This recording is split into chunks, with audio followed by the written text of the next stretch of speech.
apellido no me acuerdo, Mario. Uy, de cagarte de la tapa.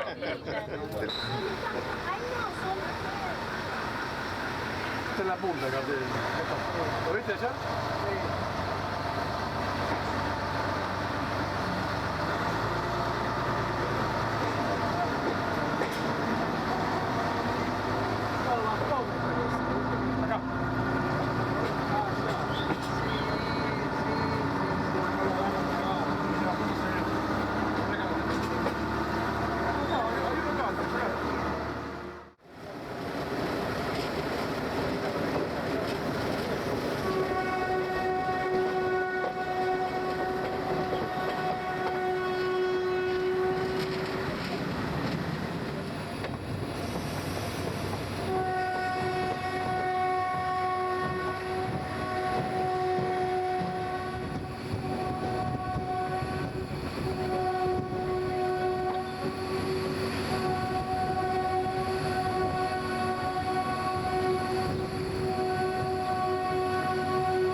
La pasión mía de los trenes yo vivía en Palomar, enfrente de la vía, tenía un vecino que era conductor del Cuyano en la época de las máquinas de vapor.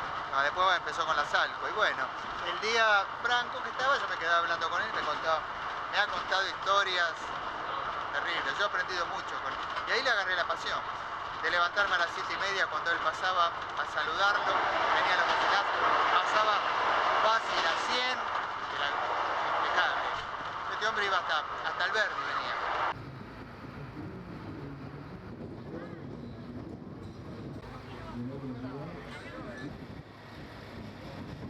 Bueno, el primer tren solidario fue el número 3, que salió de Aedo a Mar del Plata, que fuimos en una formación que se le denominaba vulgarmente los pitufos.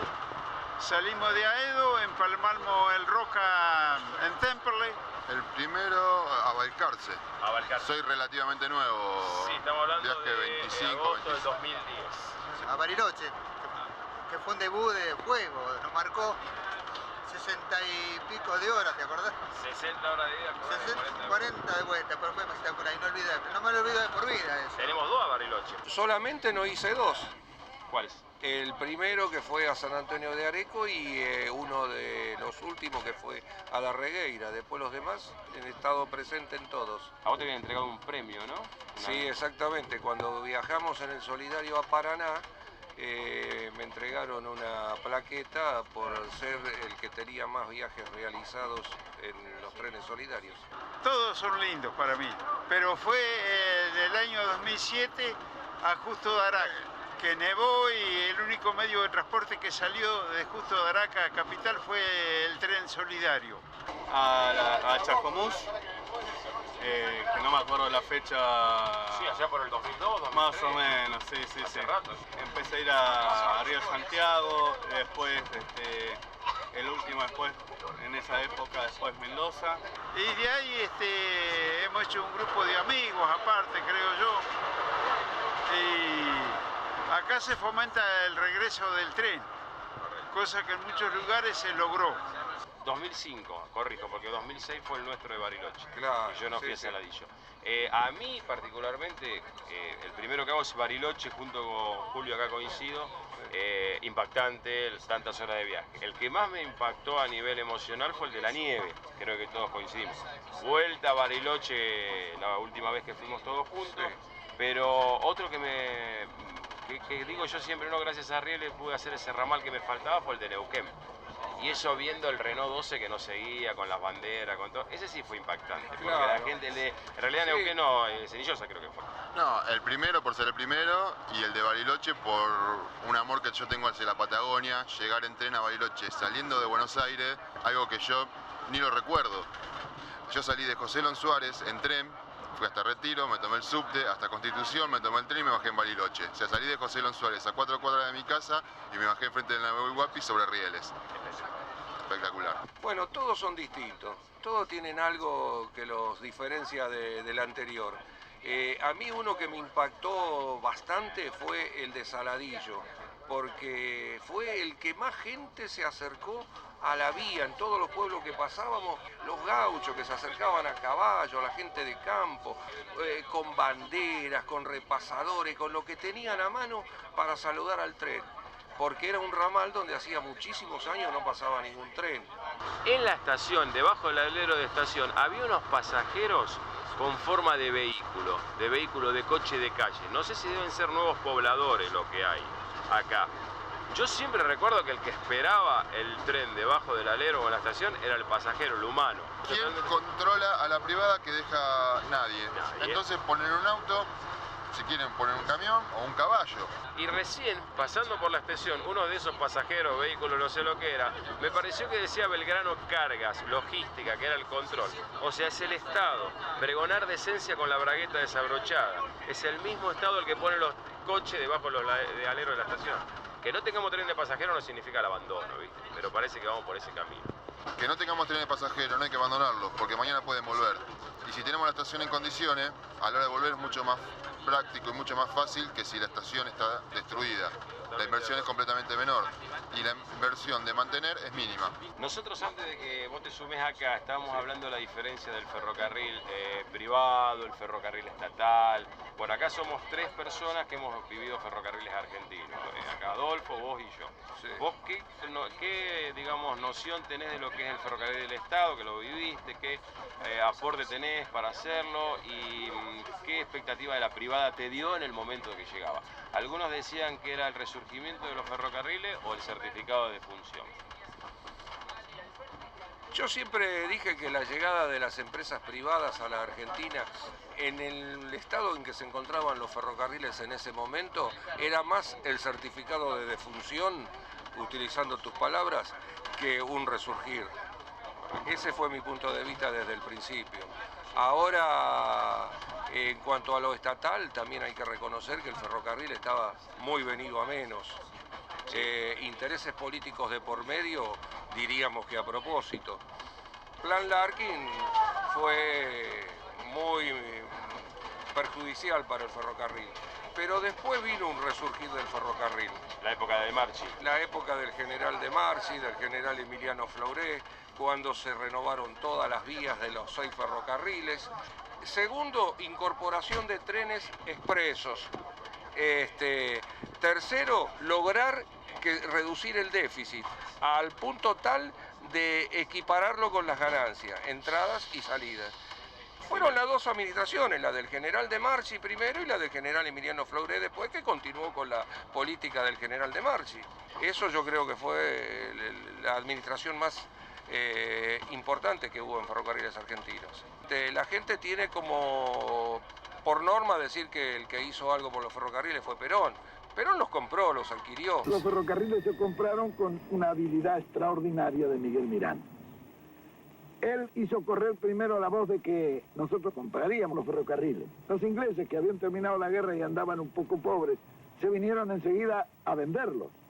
Cuando llegaron, Miranda le dijo, no, nosotros no hemos dicho nada, dice, eso es una cosa, bueno, pero si ustedes los vendieran y nosotros los compraríamos, ¿cuál sería el precio?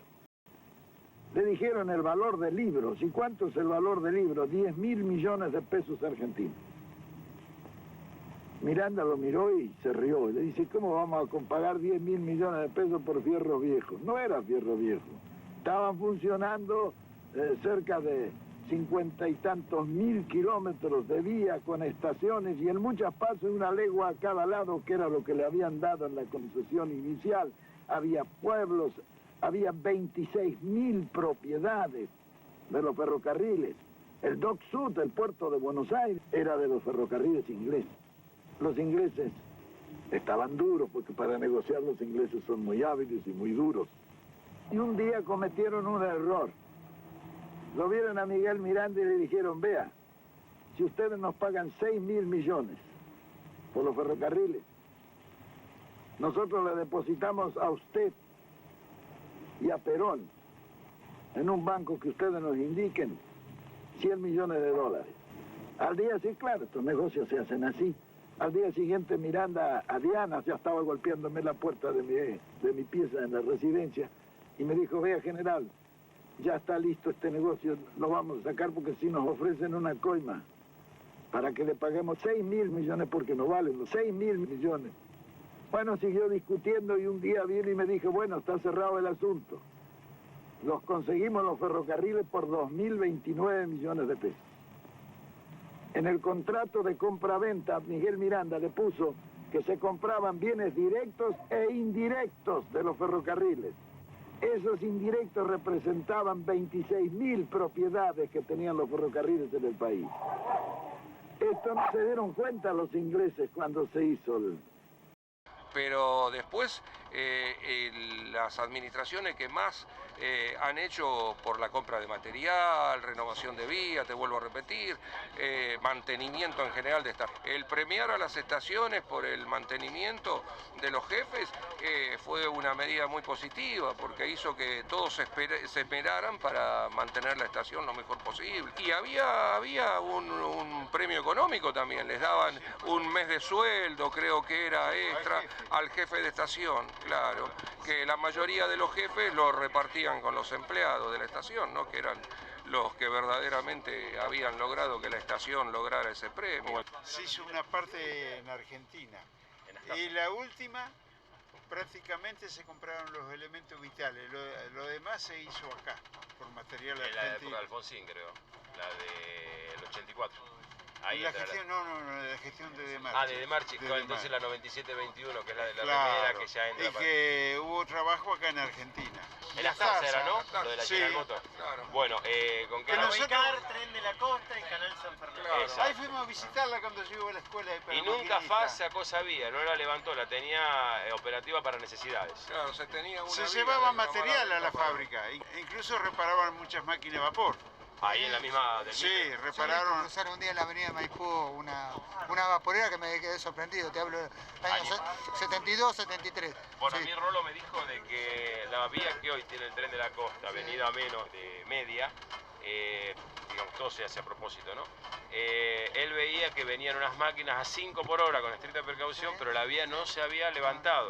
O sea, iba a estarse en ese caso. O sea, en tu caso pero... Bueno, y ahí en ese ramal probaron o intentaron probar los primeros coches eléctricos japoneses para el Roca, pero no sé qué problema hubo. Que la vía, el ramal, el antiguo ramal a Delta, Retiro Delta, cuando se clausura en el año 61 y se deja nada más que habilitado desde Retiro hasta Bartolomé Mitre o hasta Borges, ¿sí?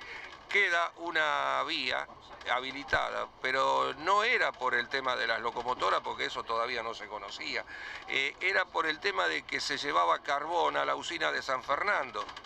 Por eso quedó esa vía habilitada. Después se la utilizó para traer las locomotoras de Astarza. La pregunta es, a ver vos que estuviste en el Mitre, ¿por qué se clausura hasta Borges, hasta Mitre, o sea, desde Borges hasta Delta y se deja hasta Mitre? ¿Puede ser que el gran flujo de pasajeros bajaba ahí y para allá no había nada?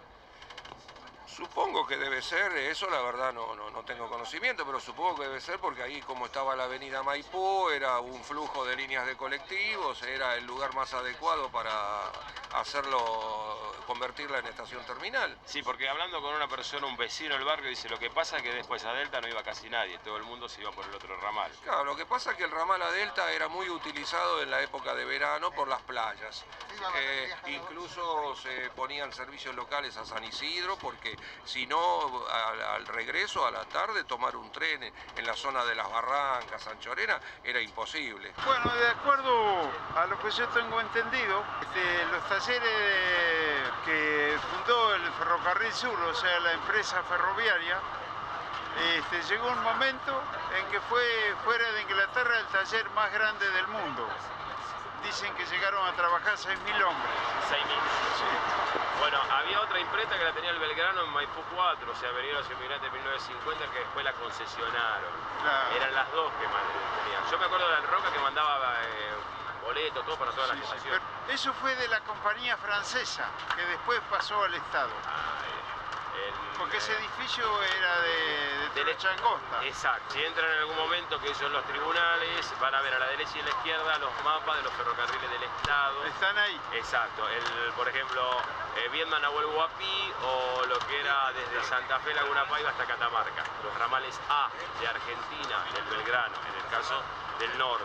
Qué interesante. ¿Y vos lo viste a eso? Ese mapa está, vos te metés y está en bronce, todo. Por suerte no lo sacaron, capaz que después de esta nota lo saquen, ¿viste? Tenés todas las estaciones en un nivel global.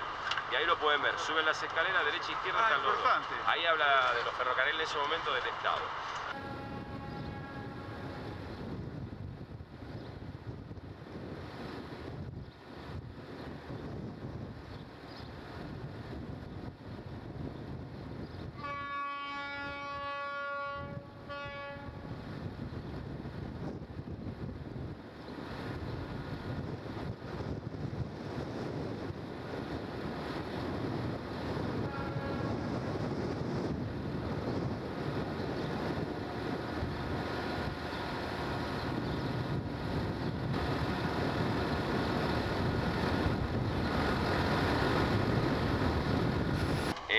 Fines de año, ¿salía completo el tren?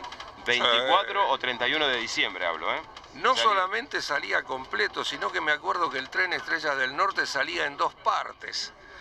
Se largaba una parte, la parte A las 18 y a las 18:20 salía la parte B. Eran dos trenes, dos trenes completos.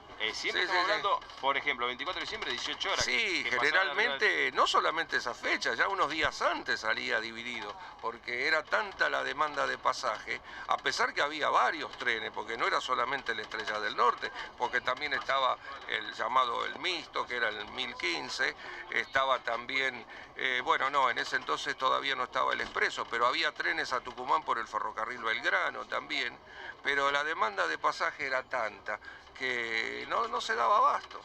Sí, era una época, yo lo he visto salir un día cuando ya venían los 90, que le denominaron el tren de palito y todo eso, 1.600 pasajeros y creo que conté 21 vehículos, 2 máquinas, tranquilamente. Estamos hablando un diciembre, creo que del 93. Así que ya había caído toda la historia, pero en las otras épocas era cuando ya venía la época anterior, la de Marchi, con lo que estabas contando vos, cuando se pusieron muchísima cantidad de trenes. Vos, Escudero, recordás que eran 12 trenes a Mar del Plata. Sí, ahora me viene a la memoria que también se corrían trenes adicionales, o sea, el de horario salía a la hora, después corría el B, que era de los mismos pasajes y todo, que se vendían para el otro, se derivaban los pasajeros al tren adicional. Ese adicional, cuando vino ya el CEREP, Servicio de Reserva y Expendio, Servicio Electrónico de Reserva y Expendio de Pasaje, ya empezaban a ser como los 1.563. Ejemplo, el sanjuanino salía para San Juan como 563 y si había un adicional del mismo, 1.500 le ponía. Ya venía porque ya venía todo con un código distinto. Después voy a agregar algo también cuando estaban preparando el terreno para derrumbar el ferrocarril. Sigan haciendo caminos, enemigos de la civilización. ¿Por qué, tío? Intrusos, estos van a acabar con nosotros. ¡Qué exagerado! ¿Por qué con nosotros y con el ferrocarril? Cada día vienen menos pasajeros a la estación. Hoy vendimos un solo boleto, a un gordo. No lo quería, qué trabajo me costó encajárselo. En el caso del ferrocarril Roca, en algunos servicios a Mar del Plata, no había venta de boleto para los pasajeros, que estaba completo y salía el tren vacío. ¿Qué pasaba? Las empresas que vendían algunas para otros transportes, como había beneficio para el que devolvía el boleto, salía el tren y iba el empleado a devolver capaz que unos cuantos coches de boleto. Que ya los colectivos los tenían vendidos, no todas las líneas de colectivo, en complicidad con algún funcionario de gerencia del ferrocarril.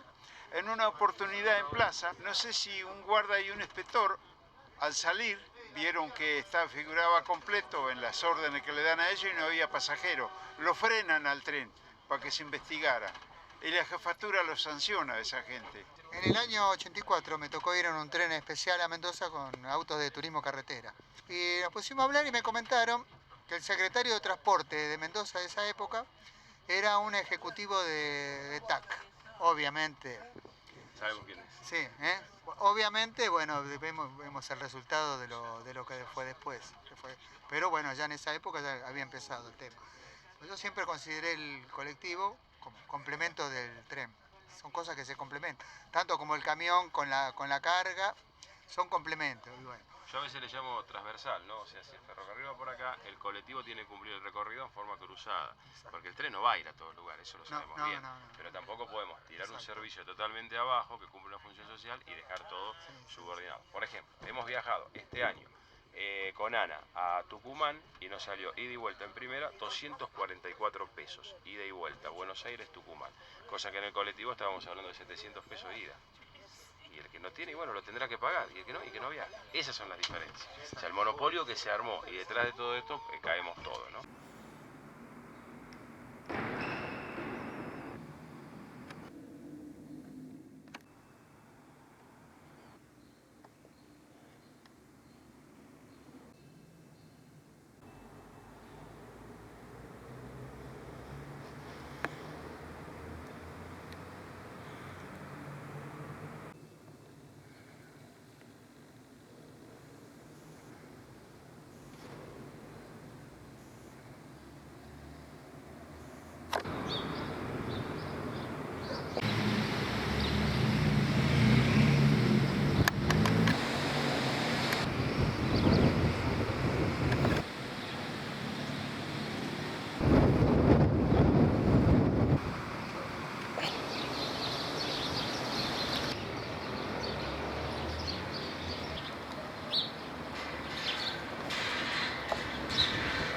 Sí, he corrido ese ramal, sí. Ajá, él trabajó ahí. ¿Trabajaste en el Rosario Puerto Belgrano? Sí, yo al estar en base Rosario me tocó muchas veces correr el tren a Bahía Blanca.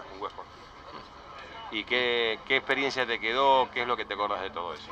No, era un tren más de los tantos que había en ese momento. Carga. ¿No? Carga y pasajeros. ¿Pasajeros Rosario Puerto Belgrano? Sí. ¿De dónde a dónde corrías vos? Nosotros, si yo iba de titular, iba desde Rosario hasta San Gregorio. Ahora si iba de encomiendas, iba hasta Bahía Blanca.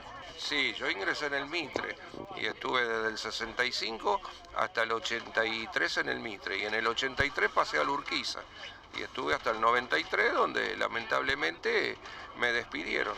Ingresé en escalada y me jubilé en escalada.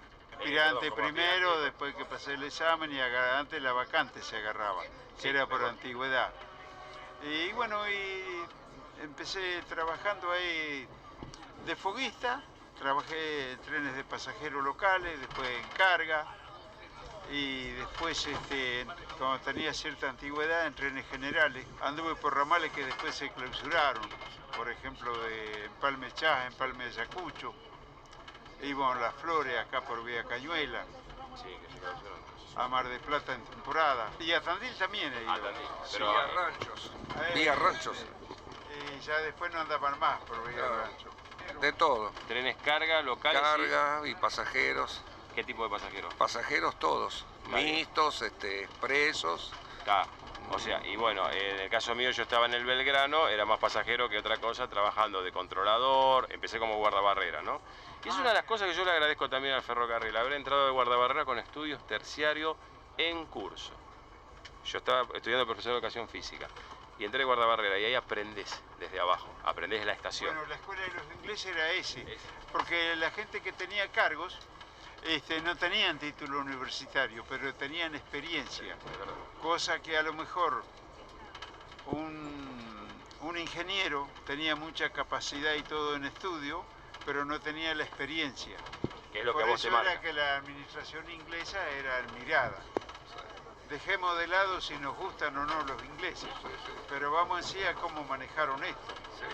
Claro, en todo el mundo, Es verdad, es como una escuela y aparte el relojito que ellos cumplen, ¿no? Sí, los tiempos. A mí me pasó que después de ahí pasé a CIFA, que ahí es donde aprendo lo de la venta de boletos por computadora, y después a Estación Buenos Aires, controlador. Y ahí vas metiéndote hasta terminar la gerencia. Claro. Te digo todo por experiencia. Porque entonces vamos a poner lo más común.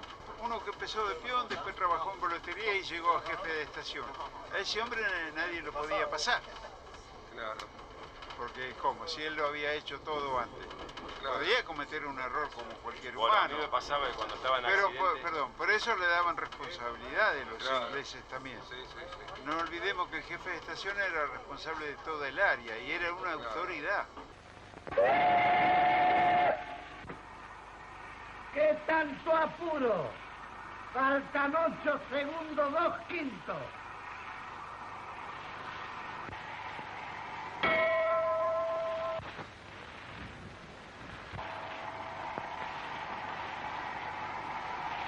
Me extraña, compañero. El reglamento. La gorra.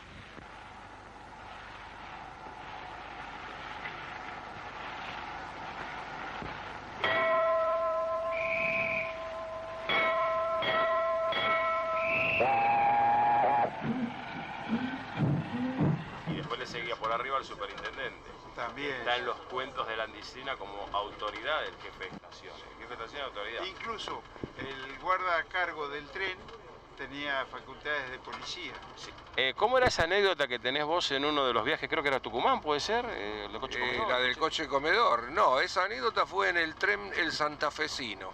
Santafesino era un tren, el número 27, que corría de Retiro a Santa Fe, salía a las 22:45 diariamente de la estación Retiro. Bueno, no era un coche, era un tren largo, locomotora, furgón y primera, turista, y en una época también llevó pullman. Después el pullman se sacó porque la vía de Bernardo de Irigoyen a Santa Fe estaba muy mala y el pullman saltaba mucho.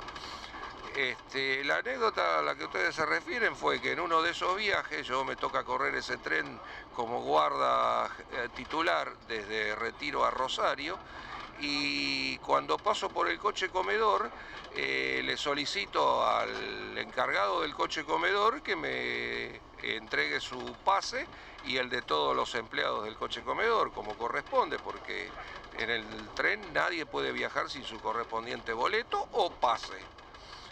Ni siquiera el guarda, porque el guarda también tiene que llevar su pase de servicio. El pase de servicio, nadie puede viajar sin boleto o pase que lo acredite.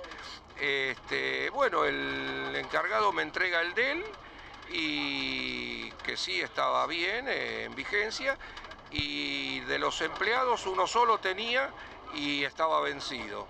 El resto ninguno tenía el pase correspondiente. Por lo tanto, quise cobrarle las multas correspondientes por infracción al artículo 141 del Reglamento General de Ferrocarriles, cosa que ellos se negaron a pagar, y entonces cuando llegamos a la estación Varadero, basándome en el artículo 126 de la Ley de Ferrocarriles, solicité al jefe de estación que dispusiera desmembrar el coche comedor de la formación y dejarlo en estación Varadero. Así como suena. Así como suena. Bueno, vino primero una discusión entre el jefe de estación, que no quería, que decía que tenía que seguir el coche comedor, consultaron a Control Trenes Retiro, y Control Trenes Retiro decía que se hiciera lo que el guarda decía, porque era la autoridad del tren, consultaron a Control Trenes Rosario, porque da la casualidad que justo Varadero es límite, y ahí tienen jurisdicción los dos controles, Rosario y Retiro. Entonces Rosario quería que se dejara el coche comedor ahí porque no quería recibir el problema. Entonces, bueno, se optó por lo que yo había dispuesto, y el jefe de estación, o el auxiliar, mejor dicho, porque era de noche, el jefe de estación no estaba el auxiliar, dispuso que se dejara el coche comedor, y se dejó ahí el coche comedor. Bárbaro, Eso, ¿no? Que se cumplía al pie de la letra el reglamento. Que se cumplía al pie de la letra el reglamento. Que por supuesto. Y bueno, transcurrido unos días, a mí me citan de la gerencia del ferrocarril. En ese entonces estaba el señor Natalio Viola de gerente. Y bueno, cuando llegué a la oficina de él, me dijo que me había citado porque quería conocerme, porque era el único guarda que en la historia del ferrocarril había dejado un coche comedor por no tener el pase correspondiente a los empleados. O sea que las otras iban sin pase, no pasaba nada. No pasaba nada, aparentemente se ve que no, mucho no se controlaba. Y eso fue en el año, a ver si mal no recuerdo, fue en el año 75 más o menos aproximadamente. Sí, teníamos recién ingresados casi los Mater, todo nuevo. Y la otra era la responsabilidad del jefe de estación, era importantísima. El jefe de estación era una autoridad. Era una autoridad. Incluso relevaba de autoridad al guarda a cargo cuando el tren estaba detenido en la estación. Claro, era todo el problema era del guarda, de estación, claro. Del tren detenido. ¿Cómo vuelve el mando del jefe de estación al guarda primero?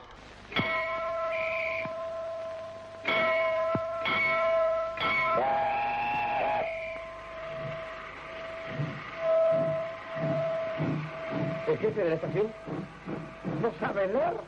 Usted siempre trata así al público. Cuando el público es medio caído del catre, sí. Desde el momento que el jefe de estación toca la campana y despacha el tren y el tren se pone en movimiento, vuelve a asumir la jefatura del tren el guarda. O sea, esa es la función de la campana. Exactamente. Sí, Con sí. trenes, toques impares o pares, según ascendente o descendente. Si el tren es ascendente, tienen que ser 3 toques, y si el tren es descendente, 2.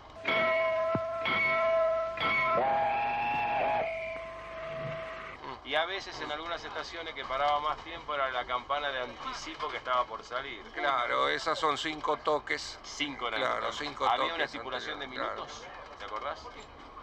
Se tocaba hasta 5 minutos antes. O sea que tenía que parar más de 5 normalmente. Claro. O sea, gente de relevo de personal. Exacto. Lo que ha cambiado mucho son el tema de la comunicación. Hoy se maneja todo por celulares, se maneja por teléfonos satelitales. Perdió el telégrafo. SOS, tengo hambre.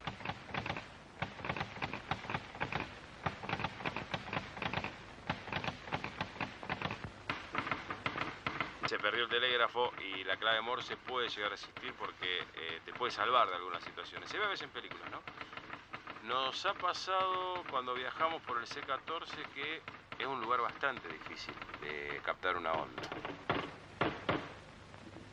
Celulares, algo no agarra. Acuérdense cuando estuvimos y nos quedamos con el tren que íbamos a Bariloche, que en Ramos Mexía no enganchaba, no había antena, solamente con la antena de la máquina.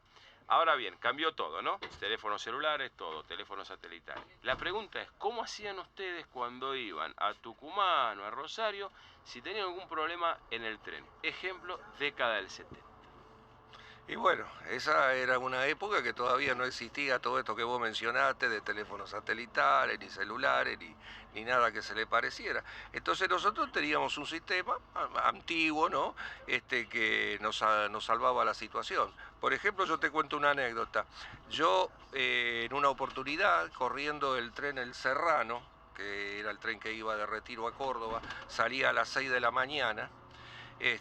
Bueno, yo iba de guarda a cargo hasta Rosario y en ese tren había subido la hinchada de Rosario Central porque habían jugado la noche anterior un partido, no sé si era por el campeonato metropolitano o por la Copa Libertadores, pero era un partido importante en Buenos Aires. Entonces volvían todos a Rosario con ese que era el primer tren del día. Y bueno, como habían ganado, habían estado festejando y venían un poco alegres, venían en el tren molestando a los pasajeros, promoviendo desórdenes. Entonces yo quería avisar, como la primer parada del tren era Campana, para que en Campana esperase la policía para que los hiciera descender del tren. Y bueno, recurría al sistema de comunicación que teníamos en ese entonces, que era enviar un telegrama atado a una piedra y arrojarla en la primera estación. Y bueno, eso hice cuando pasábamos por la estación Escobar, pero en ese entonces el tren pasaba tan rápido que era difícil embocarla en la puerta de la oficina. Y lamentablemente pegó en la ventana y rompió el vidrio y entró por la ventana. Bueno. Yo ni me enteré porque pasamos a tanta velocidad, pero después en Campana me dijeron que tenía que hacer un informe por el vidrio que había roto en la estación Escobar. Enseguida, señor comisario, por favor. No me lo cobraron y estaba esperando a la policía ahí, hizo un operativo y hizo bajar a todos los... Sí. Por ejemplo, cuando un tren quedaba parado, estamos, digamos, zonas muy extremas, como acabaste de explicar. Salta. Qué sé yo, Salta, Jujuy, el tren La Trochita. Sí. Estás entre medio de estaciones. ¿Cómo haces que te avisas o avisabas bueno, que te quedabas? Todo tren llevaba un teléfono portátil que consistía una caña y 2 cables que se conectaban a los cables del telégrafo, claro, y por ahí se podía hablar. ¿Cualquier cable, avisamos. Nicolau? No, había que saber el cable que era. Si vos no sabías, tenías que probar en todos los cables hasta que... Control Maitén. Había uno especial. Claro, había uno especial, que como los cables de vista son todos iguales, vos no sabías cuál era. Pelotita. Maitén. Así que a veces la invocabas en el primero, a veces tenías que probar todos los cables para saber cuál era. Pero ese era el sistema. Eran los sistemas que teníamos en ese entonces, pero daban resultado. Un poco viejo, pero daban resultado. El aparato de teléfono era instantáneo. Claro, era instantáneo. Una vez que vos conectabas el cable, ya podías hablar.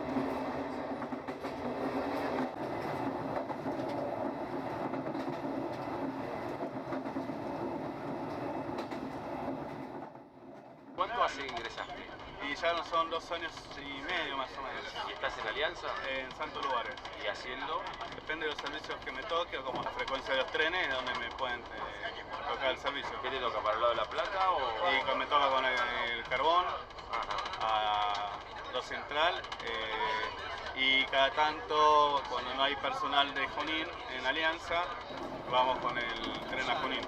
¿Cuánto tardás a Junín? Y más o menos 6 horas y media. Bien. Sí, la vida está buena, la vida.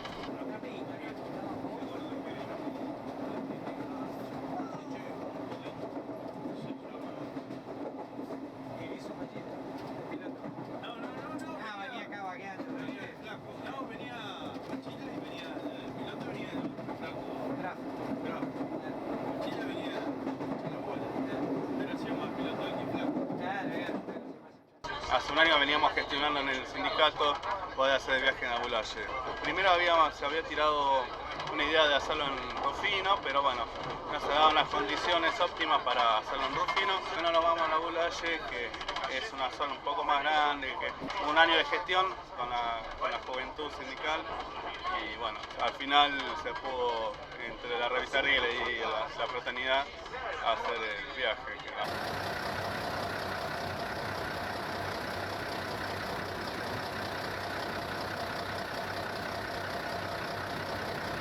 Que a mí me parece que cuando una empresa privada organizan varios empresarios para agarrar una licitación, tengo entendido que ahí están las normas a las que se debe ajustar la empresa privada. Y después, con la excusa de que el Estado tiene que tener control, no cumple lo que han firmado.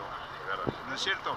Porque de llegar a eso, vamos a precisar un funcionario del Estado para controlar cada 10 empleados que tenga la privada. Sí. Y caemos en lo mismo. Exacto. Que trabaja uno y lo tienen que controlar 3 o 4, un decir. No guarda relación mi expresión, pero caemos en eso. Porque si el responsable de la empresa privada firma un convenio, después no lo cumple. No se cumple. Yo diría, la empresa privada va al subsidio. Eso es verdad. Porque la empresa privada, si vos te fijas, últimamente, por ejemplo, tomemos el ejemplo del ferrocarril Sarmiento. Hace más de un año que no se paga boleto. Toda la gente viaja gratis. Entonces no podemos decir la empresa privada va al mango, pero sí va al subsidio. A ellos no les importa la venta de pasajes, les importa el subsidio que el Estado le da. Y el Estado lamentablemente no lo controla. Y por eso pasan las cosas que están pasando últimamente. Bueno.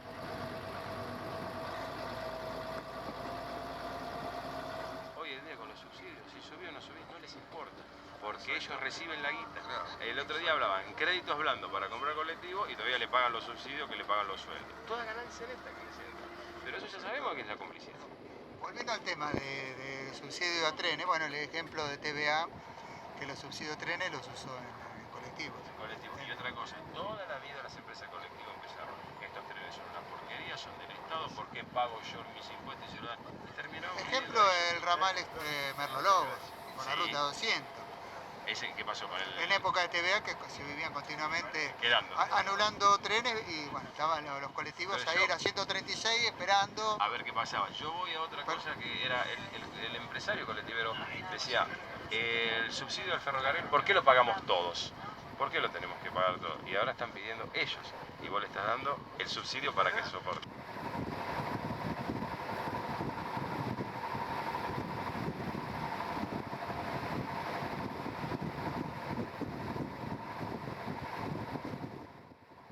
Por ejemplo, el ferrocarril con el subsidio lo que hacía era bancarse todo el tema de señalamientos, digamos que todo salía del boleto, de lo que el Estado le subsidiaba. En el caso del colectivo, cuando se rompe el pavimento, lo arregla la comuna, impuesto que pagamos nosotros. El semáforo lo arregla la...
Va a vivir todo.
controla. Ahora vos escuchame una cosa.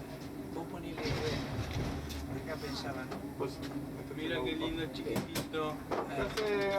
compadrito. Vamos a ver. Ah, la pendeja pelotuda. Puta madre que te parió.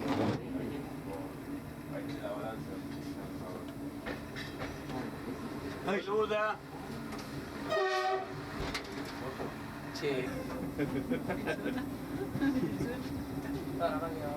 Sí, sí, pero... Yo te... Ahí me pareció lindo, ¿Querés que ahí me sea pareció unos lindo. mates? ¿Querés hacer unos mates? Ahí va abajo. Lenteja de este lado, che. Vos mirá que no puede ser que tan lenteja. Sí, algunas bajan después que pasaste. Sí. Como esta.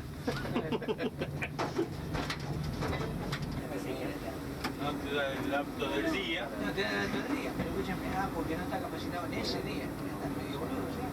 Sí, fíjate, estamos todos locos. ¿Entendés? Pero luego hoy en día, de hacer un estudio, la otra vuelta me pasó a mí también hace poco. Va un hotel fácil y el frasco se equivocaron, qué sé yo, te llamaban. Después fui y le digo, no, yo no tengo nada. Y la verdad, porque me llamaban, listo, gracias, chau, chau, chau. La parte de amortiguación tiene para golpe, la amortiguación tenemos la resolución, viste, no solamente es lo que dijo el negro la otra vez.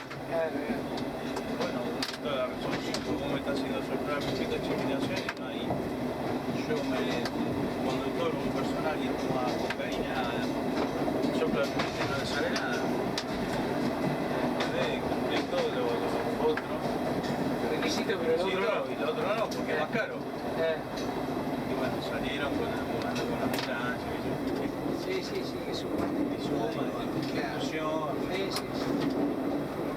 Cosas. Ahí el semáforo. Sí. Ahí frenar un poco porque acá parece menos. Sí. Te uso el hombro, Ariel. Te uso el hombro. Ahí está. ¿Tiene barrera esta vino? No, semáforo. Semáforo solo, bien. Hay una barrera, pero No, un forno luminoso. Forno luminoso, semáforo. Acá se pega con las 7.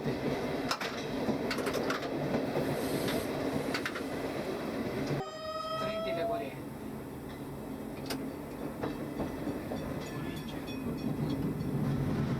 Buenos Aires. No, estamos cerquita. Sí. Vamos que estamos cerca.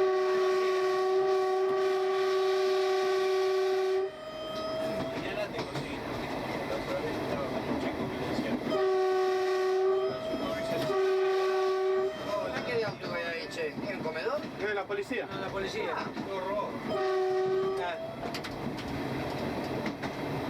Patrulla de...